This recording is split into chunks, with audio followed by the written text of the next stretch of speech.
kò sẹ́ni tó bá jẹ́ abiyamọ lénìí tó bá rí bí ọmọ yẹn bó ti ṣe sọ̀rọ̀ lénìí tí ẹkún ò ní gbọ́n. ọmọ tí ó pààyàn yẹn Abrahaman ó náwó pé òun fẹ́ sọ̀rọ̀ adájọ́ wa ní kí ló ní wí ó ṣáà ń ṣàlàyé fún kóòtù wípé òun nìkan lòun dáràn àwọn ìyókù tí wọ́n kó pọ̀ mọ́ òun ọmọ nǹkan kan nípa rẹ̀ sódà dúpẹ́ fún Ọlọ́run gbà tí wọ́n kó àwọn ẹlẹ́ṣẹ̀ náà dé ilé ẹjọ́ lénìí àwọn agbẹjọ́rò announce appearance wọn èmi náà àti àwọn tíìmù mi là ń dúró fún àwọn fámìlì ọmọ tí wọ́n pa yìí àwa là ń represent fámìlì ọmọ tí wọ́n pa so we have not dey mention case náà as usual tí gbogbo kálukú announce appearance wa tán lawyer láti Ministry of Justice ti wá láti take over case náà àti police prosecutor àti lawyer Ministry of Justice gbogbo wọn jọ mọ ṣiṣẹ́ pọ̀ nísìn gbà tí yẹn ṣẹlẹ̀ tán wọ́n announce pé DPP advice ti wá láti Ministry of Justice pé wọ́n ní case láti answer wọ́n sì ti fáìlì pépà tó tọ́ sí High Court tó lágbára àti gbọ́ ẹjọ́ yìí originally tí ń túmọ̀ sí pé wọ́n ti prefer charge sí High Court so láti bí báyìí lẹ́yìn òní High Court ni wọ́n mọ̀ kó wọn lọ tí wọ́n ti lọ gbọ́ ẹjọ́ wọn so charge ti wà ní High Court and they will be moved to the High Court wọ́n máa ti wá àárẹ̀ ni wọn ní High Court wọ́n padà wá terminate case ti bí yóò jà sí pé High Court ni wọ́n mọ̀ gbọ́ ẹjọ́ wọn lọ tó ṣẹlẹ̀ ojú bẹ́ẹ̀ lọ.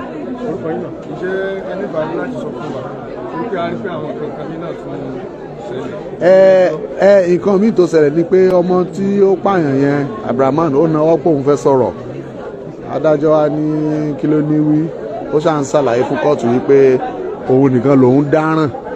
àwọn ìyókù tí wọ́n kó pọ̀ mọ́ òun ọmọ nǹkan kan nípa rẹ̀ sódà kí ilé ẹjọ́ ó dákun kan báwọn tú wọn lẹ̀ ilé ẹjọ́ sì sọ fún yín pé tó bá fẹ́ béèrè irú yẹn tó bá dé High Court níbi tí wọ́n ń kó wọn lọ kó lọ béèrè níbẹ̀ tí wọ́n bá fíìlì pé yẹ kán tú wọn lẹ̀ níbẹ̀ wọ́n mọ̀ ṣe yẹn fún wọn nígbà tí advice ti dé láti Ministry of Justice tó ti prefer charge yẹn kán mọ̀ lọ sí High Court kán mọ̀ lọ yàn yòókù mẹ́. Dr. Fọlọ́runṣọ́ Ahmad Hussein Saddam lèmi jẹ́ èmi ni mo wà nìkan nínú àwọn agbẹjọ́rò tó ń represent àwọn family Hafsa ọmọ tí wọ́n pa táwọn hold the watching brief for the family for the nominal complainant. ọ̀daràn náà ti ní agbẹjọ́rò. kò tí Abrahaman ò tí ì lágbẹjọ́rò but àwọn mẹ́rin tó kù ti ní agbẹjọ́rò tó ń represent wọn lẹ́nu. ṣé lè sọ fún wa pé ọjọ́ tí High Court ti mú fún. wọn àti mú déètì ti High Court but wọn àjọnu eléyìí sí 20th of March pending the time tí wọ́n fi arraign wọn ní High Court kan fi wá terminate ti bí. ní ṣókí kí ni Abrahaman ṣe tó fi gbé wálé ẹjọ́. ẹ̀sùn tí wọ́n fi kàn án gẹ́gẹ́ bí òfin ẹ̀sùn tí wọ́n fi kàn án ni pé ó pààyàn tó já sí pé ẹ̀sùn yẹn bá a ṣe wí yìí ó sì dìgbà tí wọ́n bá dé High Court tí wọ́n bá fi ẹsẹ̀ ẹ̀sùn náà múlẹ̀ pẹ̀lú ẹ̀rí tó dájú kí ẹnìkankan nu wa ó tó lè sọ emphatically wípé bó ti rí nù gẹ́gẹ́ bí òfin wa ṣe gbà á ní ààyè ẹ̀sùn apààyàn náà. ní àárín ẹ̀dá kò fẹ́ jẹ́ kí gbogbo ayé kan jẹ àǹfààní ẹ̀kọ́ nípa lọ ọ̀rọ̀ tí ọ̀rẹ́ wa béèrè lọ́wọ́ yìí. Yes sir. tí ẹ sì dáhùn rẹ̀ wípé gẹ́gẹ́ bí ẹ̀sùn tí wọ́n fi kàn. Yes sir. èmi gbé ọ̀rọ̀ kalẹ̀ bẹ́ẹ̀ níjọ́ ni pé arákùnrin tí wọ́n fi ẹ̀sùn kàn wípé ó pààyàn. ṣùgbọ́n lábẹ́ kọ́mẹ̀ntì èébú ni mo kàn ń rí lọ wípé nílẹ̀ gbọ́ àwọn òkùnrin wọ́n ní wọ́n fẹ́ sùn kàn. ṣé wọ́n fẹ́ sùn fẹ́lẹ́ kẹrin ní àbíkẹ́ ló pààyàn? wọ́n kẹ́ ṣàlàyé lórí ọ̀rọ̀ dáadáa. ṣe rí. káwọn tí wọ́n ń bú mi lé mọ̀ wípé mo mọ tí ì ṣe. ṣe rí kọ́mẹ̀ntì orí social media kì í ṣe gbogbo ẹni tó wà lórí social media tí ń kọ́mẹ̀ntì lè rí wọn pé kì í ṣe gbogbo ẹni tí ń bẹ ń bẹ lórẹ́dí àti kẹ́kọ̀ọ́ tó rọ́pọ̀lọpọ̀ ò lẹ́kọ̀ọ́ láti lé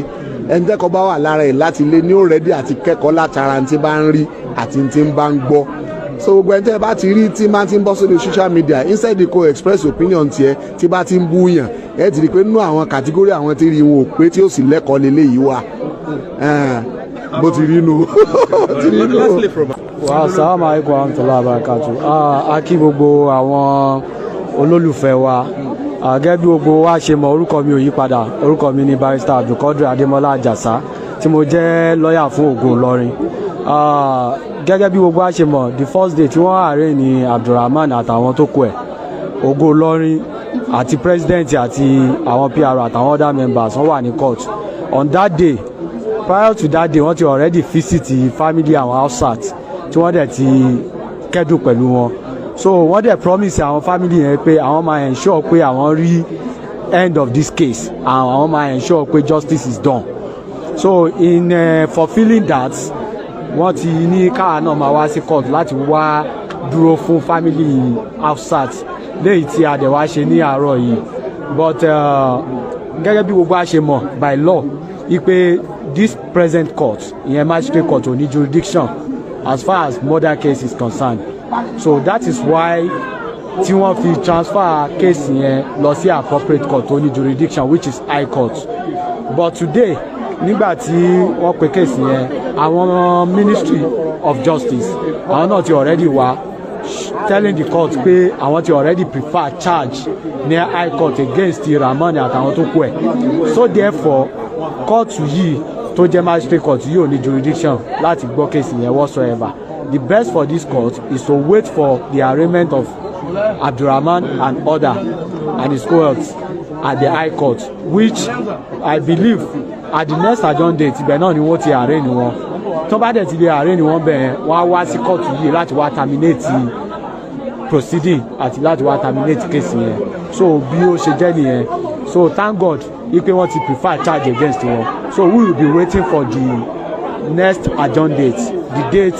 for the arraignment of Rahman and others so but thank God today àwọn mẹ́rẹ̀ẹ̀rin tó kù tí wọ́n arraign pẹ̀lú Rahman wọ́n ti wà represented they have a legal representation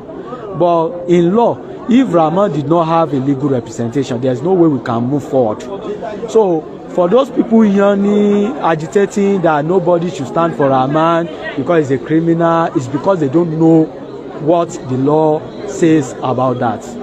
the law is very clear especially Constitution of Nigeria that every criminal or every accused person is entitled to be represented by a legal practitioner of his own choice so therefore in order to it will help us to get the justice we deserve or the justice we are yearning for if this Abdulrahman ẹni tó pààyàn gangan yìí tí ò bá ní representation ní kóòtù a lè lọ anywhere we move nowhere so. kò túmọ̀ sí pé lọ́ọ̀yà tó dúró fún ìsìn a lè bú lọ́ọ̀yà wípé ó ṣe dúró fún wọn ò lè bú lọ́ọ̀yà òun ò tí ì ní lọ́ọ̀yà presently àwọn mẹ́rin tó kù ló ní lọ́ọ̀yà. tó jẹ́ kí n máa bẹ̀rẹ̀ lẹ́yìn ni wípé àwọn kan sì tún sọ pé àwọn ń fẹ́ wo lórí burúkú lọ́ọ̀yà wọ́n sọ ní sísè tí ó dúró fún un so wọ́n já sí pé bí lọ́ọ̀yà ṣe dúró fún yẹn ó normal lábẹ́ òfin. ó normal lábẹ́ òfin. a sì lè bú lọ́ọ̀yà kó ṣe dúró fún yẹn. wọn ò lè bú lọ́ọ̀yà because òfin sọ pé irú àwọn accused person ní right to a legal practitioner of his own choice. And in a matter like this tó jẹ́ capital offence a murder case for that matter tó bá yẹ pé justice táwa ń wá táwọn tó ń pariwo yẹn náà ń wá tí gbogbo wa náà ń sọ pé à ń wá ó nídìí ká wá bá ṣe ṣagbátẹrù bí lọ́yọ̀ ó ṣe represent Rahman ní kóòtù ni tó bá yẹ pé justice yẹn a fẹ́ tètè rí on time bá a bá tiẹ̀ kí ó ní representation yóò jẹ́ kí justice yẹn kó wà delayed wọ́n dẹ̀ ní justice delay is a justice denied. So ẹ jẹ́ kí gbogbo aká parapọ̀ láti ensure pé wọ́n tètè wá lọ́ọ̀yà fún Abdulrahman so that justice ta fẹ́ yẹn á lè tètè rí ní àsìkò. Ànábì ní al-halalu bayyinun wal-haramu bayyinun ẹ̀tọ́ fojú hàn bẹ́ẹ̀ náà lè wọ̀ náà fojú hàn akẹ́ àwọn àlùfáà wa bàbá ń bàrígà torí kéèsì kẹ́gbọ́n pé lọ́ọ̀rìn yìí gbàgbàkúgbà ni wọ́n fi dé láti kó wọ́n sì dé látànà torí kéèsì ni gbogbo wa náà fi jíde yà yín tá a sùn léyìí tó jásí wípé Ìlọrin yìí gbàgbàkúgbà àfáwọn sàkámà ẹ tún sọ ìlú kan tí irú nǹkan báyìí ṣẹlẹ̀ tí wọ́n jáde báyìí pé àgbà nítorí pé ìlú tó ní respect fún ẹ̀mí ní Ìlọrin gbogbo àwọn tẹ́sí bí wa nínú ìlú yìí wọ́n ní respect fún tó bá ti jẹ́ ẹ̀mí pàtàkì jùlọ ẹni tó bá ti jẹ́ ọmọ ìlú yìí pé a gbọ́dọ̀ bá níbi tí ò dá gbogbo àwọn tí wọ́n ń sọ̀rọ̀ pé Ìlọrin ó sọ pé ọmọ ẹbí àwọn ni kì í ṣe bí kéèyàn pa àyàn kó kún yàn o gbogbo wa ti sunkún darí lè ní àtẹ̀mí bàbá ń bàrígà pẹ̀lú àwọn ọ̀rọ̀ tọmọ yẹn sọnù court nípa pé òun nìkan lòun dá sí kò sẹ́ni tí ò ní pa lẹ́kún pé irú èṣù wo ló gbé mì so gbogbo ẹ̀yin tẹ́ ń wò wá ní jìnnàjìnnà Ìlọrin ní interest lérí pé wọ́n gbọ́dọ̀ dájọ́ òdodo fún Al-Quran náà ti já mọ̀ pé ẹni bá ti pààyàn kí wọ́n ṣe ó pa àwọn náà ni gbogbo ẹni bá wọn fi kéèta sọ̀rọ̀ problem wọn ni yókù ni àmọ́ kálukú gẹ́gẹ́ mọ̀ pé ìlú yìí bíládìlẹ̀ ìlórí Ìlọrin tá a wà yìí bàdàtò kò dì sí yàtọ̀ àwọn tí wọ́n tẹ̀lú yìí mímọ́ ni wọ́n fi tẹ̀ wàlá tufsiduha nígbà fún yín kẹ́ bàlú yìí jẹ́ kọ́ mọ́ nàbí jahalati kódà bẹ́ẹ̀ bá tó pọ̀ jù báyìí lọ àṣírí wọn ó tutù. bíládìl kẹrìm ìlú yìí ìlú àpọ́nlé ni fadalallahu nuraha àwọn tí wọ́n tẹ̀lú yìí mọ́lẹ̀ Ọlọ́run ni wọ́n fi tẹ̀ binúrì hulumi wọ́n tẹ̀ pẹ̀lú mọ́lẹ̀ kamakéwu kákéwu kó yé wa wàtúkọ̀ àti bẹ̀rù Ọlọ́run ìbẹ̀rù Ọlọ́run ló jáde kó lára ọmọ tó pààyàn yìí tó fi ṣe tó ṣe yìí ọmọ ilé burúkú yìí ọmọ tó ti mú nǹkan ó ti lo lókúlò ó ti wá di ìdàkudà kó tó ṣe tó ṣe yìí wàlẹ̀ ìbáàdà àti ká sì sin lọ́run tí wọ́n máa ṣe ń lu yìí nù afáǹsà kàmá tá a bá wá rí nìkan tó bá wá dúró ní dúró pé àwọn ó gbìjà rẹ̀ àbáwọn ó ṣe kinní kan àwọn tó ń lò ṣòfò ni. abilábẹ́lẹ̀ kódà ká rẹ́ nìkan kó máa kọ́ ní nǹkan kan pé wí báyìí ṣe báyìí lọ́nà tí òfin ní gba ìdájọ́ kò ní bọ́lọ̀ dáadáa tó yẹ pé àwọn táwọn ń wí yìí náà tó yẹ pé àwa tí à ń wí yìí náà ká pé àwa tá à ń wí yìí náà àwa pamọ́ sí nǹkan kan àwa sọ nǹkan míì síta láti kún èpè tá a sẹ́ yìí kó jẹ́ tiwa náà nítorí pé àfẹnitẹ́ ìbá ṣe abiyamọ ló kù náà ni ó fi gbọ́rùn tọmọ yìí sọ kóòtù pé àwọn nìkan ní òun nìkan lòun dáa gún lòun dáa pa lòun dáa ṣe tójú rẹ̀ dẹ̀ dá tójú rẹ̀ yóò dẹ̀ sí tínú rẹ̀ ò ní bàjẹ́ pé irú ọmọ wo lélẹ́yìí nítorí bẹ́ẹ̀ gbogbo Ìlọrin lápapọ̀ ẹwà yẹn ṣe pọ̀ ń kóòtù tó àwọn èèyàn tí wọ́n wà nínú ilé wa gbàgbé àwọn òpó tó àwọn tí wọ́n wà ń ta táwọn ọlọ́pàá ọjọ́ wọlé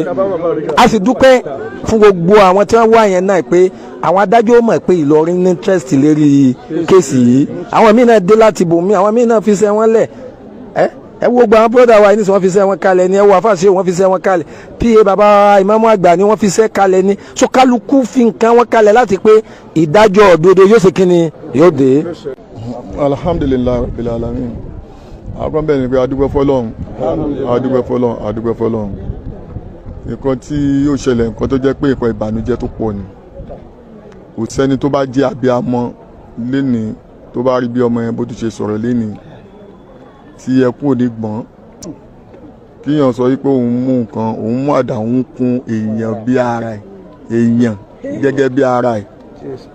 tí èṣẹ́ díẹ̀ nǹkan yẹn jẹ́ nǹkan tó já sí wípé ó lágbára tí ọmọ yẹn náà tó dẹ̀ dájú but Ọlọ́run ni ìyẹn máa kọ́kọ́ bẹ̀ lálákọ̀ọ́kọ́ nítorí pé irú ọmọ yìí ò gbọ́dọ̀ ṣẹ́kù ń lù ú tí irú ọmọ yìí bá ṣẹ́kù ń lù ú ẹ̀mí èèyàn ò ṣèfò tí irú ọmọ yìí bá pọ̀ pẹ̀lú ọ̀dájú kúrò bójú ẹ̀ ṣe rí ẹ̀mí àwọn èèyàn ò ṣèfò Ọlọ́run ọba tó ní ẹni tó ní ọ̀la gbogbo àwọn tó bá jẹ́rìí bẹ́ẹ̀ ọlọ́dàkùn bá tí wọ́n jáde kọ́lọ́kùn bá tí wọ́n jáde tó bá jẹ́ pálágbára ni wọ́n kọ́lọ́run gba agbára lọ́wọ́ wọn gbogbo nǹkan tí nǹkan tó bá wulẹ̀ kọ́ lè jẹ́ Ọlọ́run dáhùn kó sọ gbogbo nǹkan ẹ̀ kó sọ́dọ̀ lẹ̀ wọ́n la pín nínú tọ́lọ́run náà nífẹ̀ẹ́ sí onírúkọ tó ṣẹlẹ̀ gẹ́gẹ́ tẹ àwọn èèyàn kọ́ ni à ń pọ́n lulẹ̀ dandan náà ni kéèyàn pọ́n lu ẹ̀ lè bẹ́ẹ̀ kẹ̀dẹ̀rì ẹni tó bá jẹ́ ọmọ àlàálì kò ní fẹ́ ká burúkú ṣẹlẹ̀ ń lu òun kò síbi tí gbogbo wa náà lè lọ káàkiri lágbàáyé kò lè dàbí ìlú tá a wà ìlú wa ìyẹn lẹ́fí rí wa pé àwọn dìde sẹ wọn sọ pé gbà kan kò sí tá a bá wá ń parí eléyìí mọ́ra àbí tó ń dáàbò bo orí nǹkan eléyìí asukun símú ni ó fi pamọ́ ni tó bá ní kò kọ́ eléyìí tó bá kẹ́ni tó bá padà máa kọ́ ẹ lọ́la ńkọ́ olórí ibú ẹgẹ́ ti bẹ́ẹ̀ òun ní àárín nǹkan yìí àmọ́ nǹkan tí gbogbo àtẹ̀kọ́ fi dùn ni pé gbogbo wa kọ́kọ́ dìde lórí nǹkan yìí pé ìka aburú ni sẹ́ àfẹ́ nǹkan yẹn nìyẹn gbogbo àníyàn gbogbo everybody ó kọ́kọ́ dọ́gba àdúgbò fọlọ́run bẹ́ẹ̀ Ọlọ́run dá kó máa jẹ́ kí eléyìí kọ́ ló máa yẹ kó ṣẹ́kù mọ́ ẹlẹ́ẹ̀kejì náà kẹ̀dẹ̀ mú dẹ́ fẹ́ fi kíní ìtún àárín àwọn ọ̀rọ̀ kan ṣe àkọ́ńbẹ̀ Islam ò sọ yìí pé ká ta ẹ̀sìn ẹlẹ́sìn pé ká ta àbùkù kan gẹ́gẹ́ bí ọ̀rọ̀ kan tí mo sọ níjó ni kò yẹ pé mo ń ta àbùkù ẹ̀sìn mi ì ta àbùkù ẹ̀sìn yẹ pé bóyá báwọn kan bọ̀ tà mọ́ àgbọ́yé oyin tó ní kálukú òun ní understanding lọ́tọ̀ ntí ọba gbà lórí ọ̀tọ̀ bọ̀ tí ẹni tó ń gbọ́rọ̀ ṣàgbà ẹni tó ń sọ̀rọ̀ ọlọ́mọ yìí kíyàn ṣíyàn gbọ́ ọlọ́dẹ fún yàn ní kínní èmi ò ta ẹ̀sìn ẹlẹ́sìn lábùkù nítorí ọlọ́pẹ́ àdíjọ́ ni ọlọ́pẹ́ tó bá jáwọn ẹlẹ́sìn kan ni no ní ìṣàbùkù ẹ̀sìn kankan nítorí pé Islam gangan fún ara rẹ̀ kò ṣe kí ni kò gbà wá láyè ká ta àbùkù ẹ̀sìn ẹlẹ́sìn kò bu wá gbogbo aláyè ká bú ẹ̀sìn kankan ṣé gbogbo ẹni tó bá ṣe mi gbọ́ngbà yẹn kì í ṣe nǹkan tí pé bí a mú un sọ pé ìtẹ̀ ń ṣe Ọlọ́run ọba ló ní ìdájọ́ oníkálukú kò dẹ̀ síbi tí aburú náà ò sí ní tó ṣẹlẹ̀ ń sìn àsọpọ̀ ọmọ yóò ṣọmọ lọ́rí àsọ pé lọ́rí kọ́ àdínà yẹn ẹgẹ́ ti bẹ́ẹ̀ but Ọlọ́run ọba kó jọ mo fàṣukù yìí gbogbo pé àwọn ẹlẹ́sìn kan tó ń gbé ní wọ́n fẹ́ ṣe bákan gẹ́gẹ́ bí ọ̀pọ̀lọpọ̀ àwọn èèyàn náà ní pàtẹ́mì náà dẹ̀ tó wá gbà àkéèsì kì í tètè fi opportunity nítorí pé mi wá sórí social media láti wá sọ̀rọ̀ bọ̀ gẹ́gẹ́ bí ipò tá a wà nílùú òun náà ni gbogbo nǹkan báyìí di àfihàn wa àtẹ̀kọ́ sí òun lèmi ti wá àfi akọ àwọn bàbá nísìnyí láwọn ẹgbẹ́ ọ̀dọ́ tó já sí pé tó rí ilẹ̀ tó já sí pé orúkọ táwa face ẹgbẹ́ pọ̀ nílùú but àmọ́ gẹ́gẹ́ bí heritage àwa tí a gbé heritage ìlú dání báwo la gbé òṣèlú kan lù báwo ni ìlú ṣe máa lọ síwájú báwo ni àbò olùkọ́ ẹgẹ́ ti bẹ àwọn ẹgbẹ́ méjèèjì tí ó gbé dání ni mọ́júlísù shabab ẹgẹ́ ti bẹ tí ògo Ìlọrin náà jẹ́ bíi àbúrò tó tẹ̀lé náà Ọlọ́run dákun kó jọ kó ṣàánú wa kó ṣàánú gbogbo wa àbúrò bá ọlọ́mọdé kẹ́ni kọ̀ọ̀kan mọ́ Ọlọ́run wọlá inú oṣù táwa inú oṣù àánú ni kó bá fi ṣàánú kó fi àánú kó fi kún àánú Ìlọrin Ọlọ́run dákun because gbogbo ibi tí wọ́n bá ti ń tẹ ẹ̀jẹ̀ sílẹ̀ ìlú náà kò ní sí àlàáfíà bẹ́ẹ̀ kò dẹ̀ ní sí dáadáa níbẹ̀ dáadáa oníwọ̀lú náà Ọlọ́run dákun gbogbo tí ń jẹ́ ìtẹ̀jẹ̀ sílẹ̀ Ọlọ́run dákun bá mú kó ń lu wa bá mú kó Nàìjíríà náà bá mú kó gbogbo ìlú